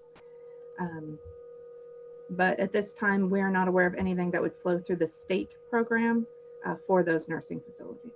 Okay, thank you. I will look further into that. And my next question is, so I know there were some local government funds, but I believe all of those just go for COVID related expenses. I'm additionally very worried about just our local governments. I mean, much as we're worried about the state, that right now, I think the only thing that came down from the feds were for cities larger than 500,000, as I recall. And I know this is federal money. Do you have any information on that? My understanding is that same with the money, it's part of the $1.2 billion. So yes, the local restriction, the money for the locals would be under the same restrictions, which is it can only be used for those purposes that are for necessary expenditures incurred due to the public health emergency, and that were not accounted for in the most recent budget, and are incurred between March 1st and December 30th. So for Kansas, those population centers would be both Johnson County as well as Sedgwick County. So are you talking about so it's by county, not by city, is that correct? It was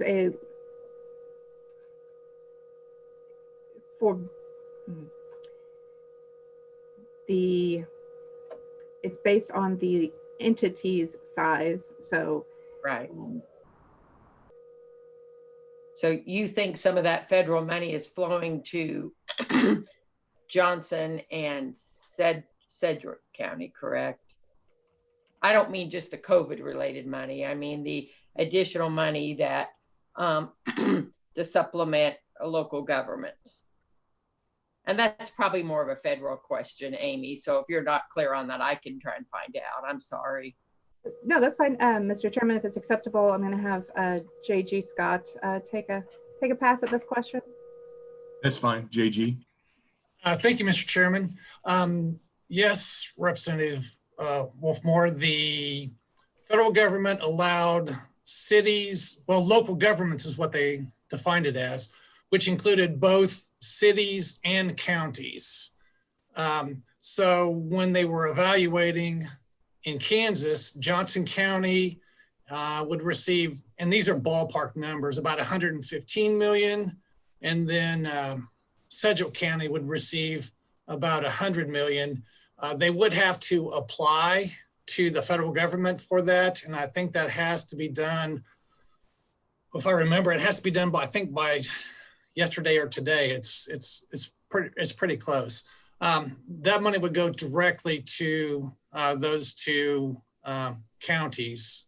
And then if it's not taken up by those counties, then it would go to the state. So, and that, JG, just to clarify, you're not talking about COVID related expenses, correct? You're talking about additional money to help backfill a local government's budget. Is that correct? No, that would be the same qualifications that Amy had talked about with the state for not using it for backfilling any losses, but for COVID expenditures. So I guess I didn't understand that. So for COVID related expenses, the only two counties in the state that are getting this additional money are the two you named. Is that what you're confirming to me, JG? Yes, that's correct. Wow. Thank you very much. It's my understanding that the state can give local governments, can send that money to local governments, but it would be then part of that total $1.2 billion that Amy was talking about. Okay, thank you very much, JG and Amy. Representative Sutton. Thank you, Mr. Chair. And Amy, I was going through the document that you had here, and it seems like I had heard something about 2 or 3 of our community colleges applying for or signing contracts to be quarantine centers, some of their dorms. And I was a little kind of brushed over on top. Is that coming from the $105.1 million federal bucket? Or do you have any knowledge of this whatsoever as to what bucket of money that contract might be coming from? Representative Sutton, I'm sorry, I do not know what bucket that those funds would be paid out of. You're referring to the monies that the Adjutant General mentioned this morning? Well, actually, no, it was the money that Blake Flanders mentioned on a conference call earlier this week. Certainly, we can see what information we can find for you on that. All right, I appreciate that. I was just wondering if it was coming from the federal funding, that would be an appropriate use of federal dollars for higher education, or if it was a contract signed with an agency in Kansas, in which case I'd kind of like to find out who that might be. We'll certainly try and track that down for you. Excellent. Thank you very much. Thank you, Mr. Chair. Representative Carlin.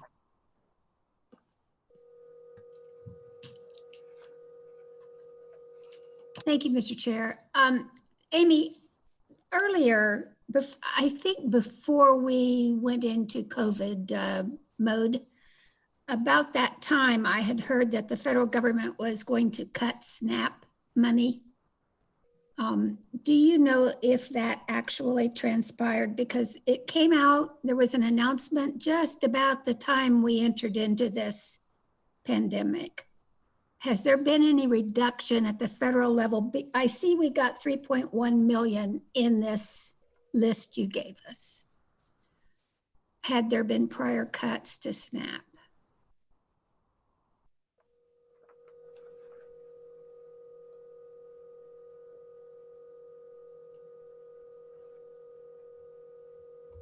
Certainly. I think you're referring to perhaps the budget that was being proposed for federal fiscal year 2021. Yes, I think so. And I'm not sure if that has moved past the proposal phase. So we will check into that for you. I'm sorry, we don't have that information at hand. Well, if in fact that you find that it's still in the works, I would like to know how we could work to change that. So I'll talk with you about it when you get back to us. Thank you, Mr. Chair. Thank you, Amy. Committee, are there any further questions in regards to the federal dollars that'll be flowing into the state of Kansas for Amy? I'm not seeing any on the chat, and I don't have any. So thank you, Amy, for that overview. We'll go ahead and move on to the human caseloads memo. And so I'll turn it over to Megan Leopold to give us a briefing on human services case or consensus caseload. Thank you, Mr. Chairman. This is Megan Leopold with Legislative Research. The information that I'll be presenting on today can be found in the Human Services Caseload memo that you received in your meeting packet. The consensus team met on April 16th to set new estimates for human services caseloads. And the team consisted of the Division of Budget, Legislative Research, DCF, KDHE, and KDADS. The estimates include expenditures for temporary assistance for families, or TANF, the reintegration foster care contracts, CAN care regular medical assistance, and also KDADS non-CAN care. The 2020 and 2021 budgets that were approved by the 2020 legislature were used as the base on which to calculate the updated numbers. The combined human service caseload estimates for fiscal year 20 and 21 is an all funds decrease of 9.4 million and a state general fund decrease of 40.9 million below that approved amount. The fiscal year 2020 revised estimate for all human service caseloads is 3.7 billion from all funding sources, and that includes 1.2 billion from the state general fund. This represents an all funds increase of 12.4 million and a state general fund decrease of 106.1 million from the amount approved by the 2020 legislature. The fiscal year 2020 estimate for TANF cash assistance is 12.6 million all funds, and that's the same amount that was approved by the 2020 legislature. The fiscal year 2020 estimate for the foster care program is 259 million. This includes 183.6 million from the state general fund. This represents an all funds increase of 12.7 million and a state general fund increase of 11.6 million above the amount approved by the 2020 legislature. The increase is primarily due to increased contract costs that were driven by a few factors, including a higher number of high intensity placements than were originally presumed by the contractors, add-on payments for coronavirus assistance, and some changes to the funding structure within DCF. Some of those changes included that the Title IV E-rate dropped as the program prepared for a federal review. DCF can no longer claim stays in residential centers that extend beyond 14 days or for relative and kinship placements. These changes were requirements of the funding associated with the Family First Preservation Services Act. And DCF's prevention plan is pending approval by the Children's Bureau, so it's currently unable to claim stays in qualified residential treatment programs.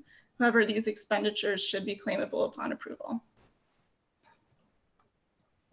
Moving on to CanCare.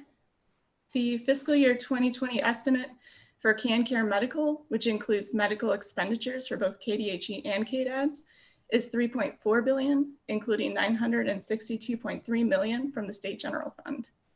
This reflects an all funds increase in 4.7 million and a state general fund decrease of 113.7 million from the approved amount. The all funds increase in CanCare Medical is primarily due to an increase in the previously estimated population growth. It was anticipated that there will be some increased enrollment that results from COVID-19, as well as enrollment boosts that result from federal restrictions on removing individuals from Medicaid during the time of a public health emergency. The all funds increase was partially offset by decreases to the health insured provider fee, or HIP, and the delivery system reform incentive payment, or DSRIP. The HIF decrease is due to expenditures that resulted from payments anticipated to go out in 2020 being shifted to fiscal year 2021. And the DSRIP decrease was due to payments that were scheduled to be paid in 2020 but are no longer required. The state general fund decrease in CanCare Medical in fiscal year 2020 is primarily due to this 6.2 percentage point increase to the federal medical assistance percentage, or FMAP, which is estimated to decrease the required state share of Medicaid expenditures by approximately $90 million in fiscal year 2020. The temporary increase in FMAP came into effect on January 1st, 2020, and it will last through the last day of the calendar quarter in which the public health emergency is terminated. While we don't know at this time when it will end, the caseload estimates assumed that the enhanced funding will continue through June 30th, 2020, or through the fiscal year 2020. A portion of the state general fund reduction resulting from the increased FMAP will be used to provide grants to hospitals for COVID relief. A total of 17.3 million from the state general fund will be made available to over 120 hospitals, with grants that range from 100,000 up to 250,000. Also influencing the fiscal year 2020 CanCare medical expenditures are the nursing facility provider assessment receipts, which were decreased by 5 million in the revised estimate. The estimate was reduced as some providers are struggling with COVID-19 related expenditures. Additionally, some facilities have decreased the number of beds or taken steps to qualify as continuing care retirement facilities, which results in a lower amount per bed. It is estimated that the delayed contributions will be received during fiscal year 2021. The fiscal year 2020 estimate for KDAD's non-CanCare is 56 million, and that includes 31 million from the state general fund.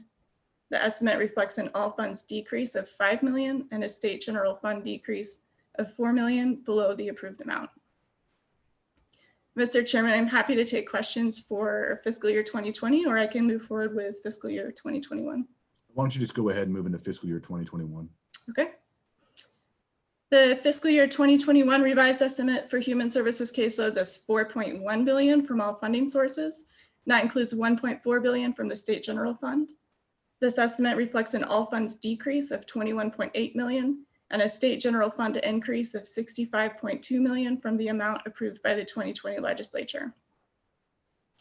The fiscal year 2021 estimate for the TANF program is 15.3 million from all funding sources. This is an all funds increase of 2.7 million above the approved amount.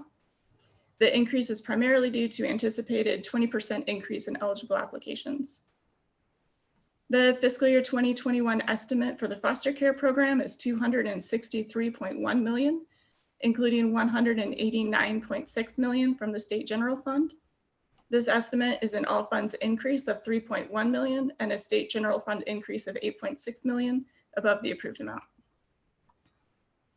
The number of children anticipated to be served in the foster care system is expected to decrease in fiscal year 2020. However, due to the funding changes discussed in the fiscal year 2020 notes, the cost for foster care services are expected to increase compared to the approved amount. For CanCare Medical, fiscal year 2021 is estimated 3.8 billion from all funding sources, including 1.2 billion from the state general fund. This amount reflects an all funds decrease of 26.6 million and a state general fund increase of 58.1 million from the approved amount. The all funds decrease is primarily attributable to changes in the Healthcare Access Improvement Program, including an increase in the rate base year of the provider assessment. These changes were anticipated to begin in fiscal year 2021, but they've not yet been approved by CMS. Because we don't know when or if these HCAP changes will be approved by CMS, the spring estimate for 2021 CanCare Medical assumes a continuation of the current HCAP program. The CanCare Medical State General Fund increase is primarily due to increases in the population expenditures that result from a growth in both cost trends and membership base. In fiscal year 2021, it's estimated that the per member per month cost will increase by 3.2% and membership will grow by 4%. Increased expenditures for the health insurance provider fee and HCAP also contributed to the SGF increase. The increase in HIP is due to payments that were originally anticipated to be made in 20 that were shifted to 21. The temporary 6.2 percentage point increase to the FMAP was not applied to CanCare Medical estimates for fiscal year 21. At this point, we don't know when the public health emergency will be declared terminated and the FMAP reduced to its regular amount. So we made the assumption that that will end at the end of fiscal year 20. Several other factors influence the CanCare Medical SGF increase. A $3 million increase in SGF to replace the funds from the Problem Gambling and Addictions Grant Fund that were reallocated to provide a rate increase for behavioral health services for fiscal year 2021. The fiscal year 2021 caseload estimate for DSH, or disproportionate share hospitals, has been reduced in accordance with existing federal law, which has cuts beginning in December of 2020. The nursing facility provider assessment is increased by 29 million in the spring revised estimate. The estimate for the nursing facility provider assessment was reduced to 9 million in the fall of 2019 estimate due to existing law that the nursing facility provider assessment would sunset at the end of fiscal year 2020. And the agency anticipated receiving 1/4 of contributions in fiscal year 2021 due to a lag in receipts. House Bill 2168 set a new sunset for the nursing facility provider assessment as of July 1st, 2030. So the estimate has been raised to reflect a full year of contributions.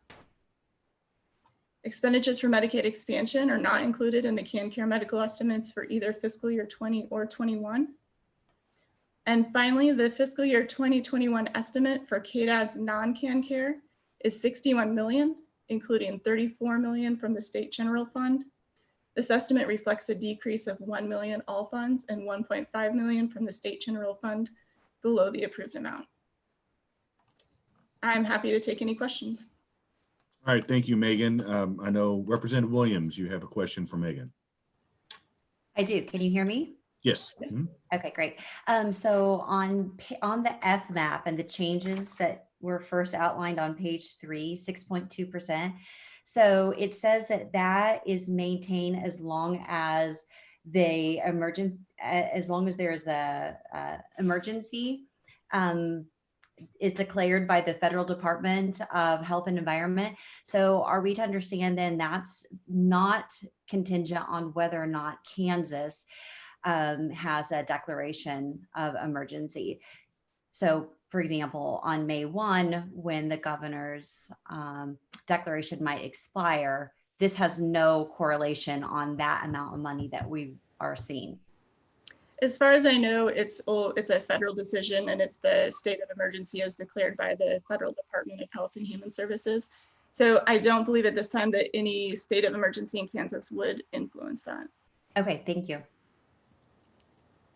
Committee members, any other questions for Megan in regards to the caseloads? I'm not seeing any on the chat. So thank you, Megan, for being here. We'll now, we're actually kind of getting back on schedule. Right now, I will then turn it over to the governor's budget adjustments. So the director of the budget, Larry Campbell, if you would please address the committee. Thank you, Mr. Chairman and committee. I promised you, Mr. Chair, that I'd get through this in 2 minutes. So I am starting my clock. All right. Thank you, sir. First off, you should have an attachment with 3 GBA items that we can get to you at this time. So look at it this way, if you will. There's a GBA number 1, which you have in front of you, and then there will be a GBA number 2 that is in progress. So these 3 items you should be explanatory in your attachment. I'll just refer to them very quickly. Number 1 is simply the adjustments to implement the caseloads that Megan just went over. Item 2 is a home and community-based service adjustments. And those are, the thing I want to highlight there is there are no reduction in that to numbers of persons being served. And then number 3, you're about to get a very good presentation from Chris on the CRE. And so number 3 is simply the adjustment we know right now that needs to go along with the casinos were closed. So there's some that GBAs for that one. I know you guys have seen these before in past years. Again, these were the ones we thought we could get to you quickly. And then there is, you know, a GBA number 2 working. I'm not sure how much more you want me to do, Mr. Chair, and I will just stand for questions. So, Director Campbell, depending on whether or not the LCC, allows the legislature to come back, they basically had made the determination on Wednesday that they would try to decide a date on or before May 6th. Are there any anticipations of being future governor budget adjustments that we would need to address if we come back? Yes, sir. I didn't explain it well enough. Consider this as GBA number 1 from us. The much more detailed, and there will be GBA number 2 to get us, addressing the shortfall. That's a whole nother picture. But these were the ones that we had prepared for you today. So yes, there would be GBA 2 if you all come back. Okay, and it's kind of what I anticipated, but I just wanted to make sure everybody was aware of that. Committee, are there any questions for Director Campbell in regards to the GBA?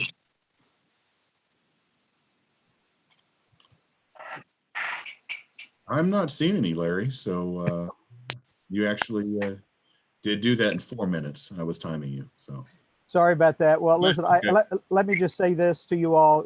Good luck in your deliberations. This, it's going to be a team effort to get us all out of here. Troy, Will Carpenter has his hand raised.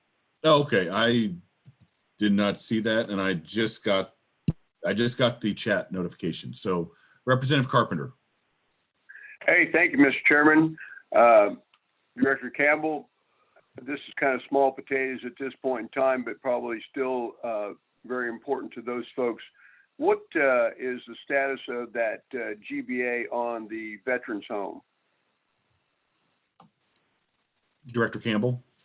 I can tell you that they have submitted for that, and we are extremely aware and working with them on, you know, they, like many, have some cash flow and some issues coming.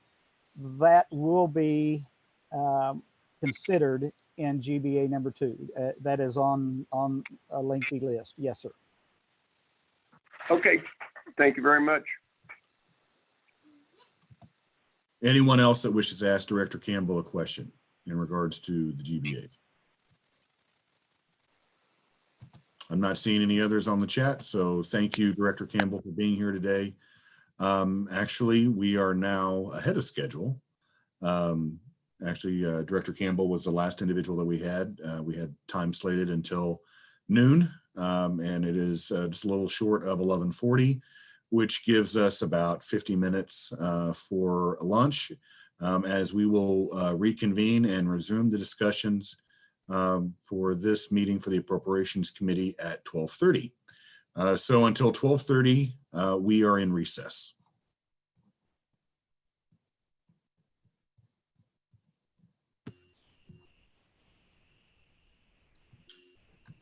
Mr. Chair, do you recommend we just stay on mute or call back in?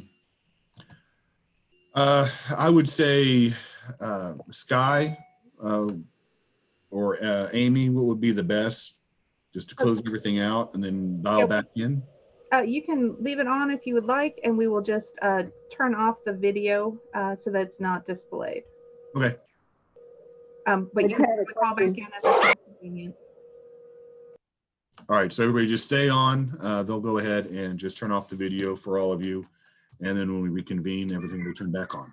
So we'll see everybody at 12:30.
if I want to give this opportunity to Troy to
Okay, I think everybody is coming back.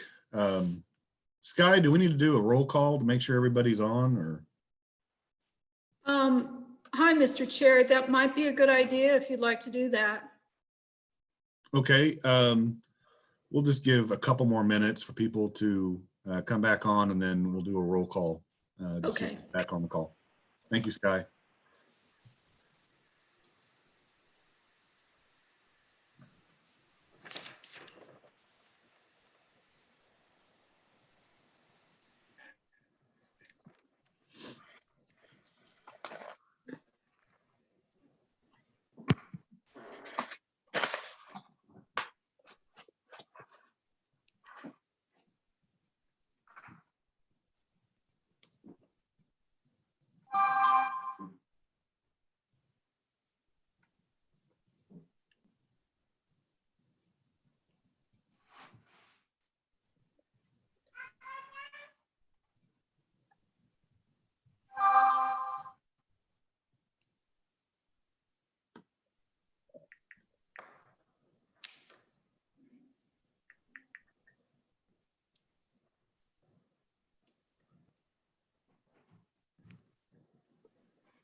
All right, Sky, why don't we go ahead and start with the roll call, see who's on. Okay, and I'm sorry you can't see me. I'm blocked from the video. So I'm just going to go down, and if you could unmute yourself and just say if you're here. Thank you. Here I am. Okay, here I am. Representative Alcala. Present. Representative Ballard.